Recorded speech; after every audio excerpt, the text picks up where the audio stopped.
there is a very strong connection, but we see it slightly differently.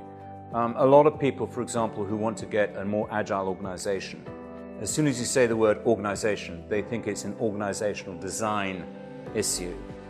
The way we see it is actually, you don't have to redesign the organization to have a very agile organization. It's about mindset.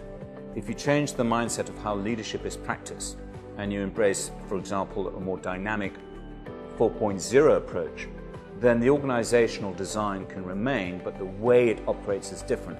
So, for example, in change management, instead of having the traditional approach to change, which is you identify what needs to change, you come up with a plan, you project manage it, you implement it, which is very linear, you can have a much more dynamic approach to change. Both are needed. It's the same for strategy. A lot of people struggle with strategy today because by the time they've defined their strategy, everything is changing. So how do you move from that approach, which is the very linear approach, following a linear, deterministic, scientific mindset, to a more dynamic approach?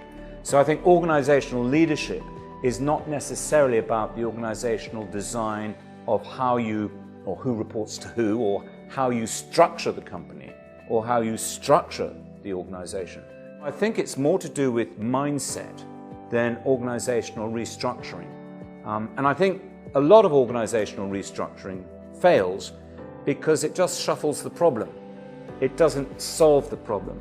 A lot of change management approaches fail because it's very much push and top down rather than pull and bottom up, where people are engaged in planning the change and designing the change and deciding the change rather than just the leaders. So I think it's very much about mindset rather than, if you like, structure. And I think it's about having another approach to complement the old approach. You know, you still need project management, you still need program management, you still need to analyze your competitors for strategy, you still need all of that stuff. It's necessary, but it's no longer sufficient. Restructuring an organization doesn't necessarily get you the agility you need.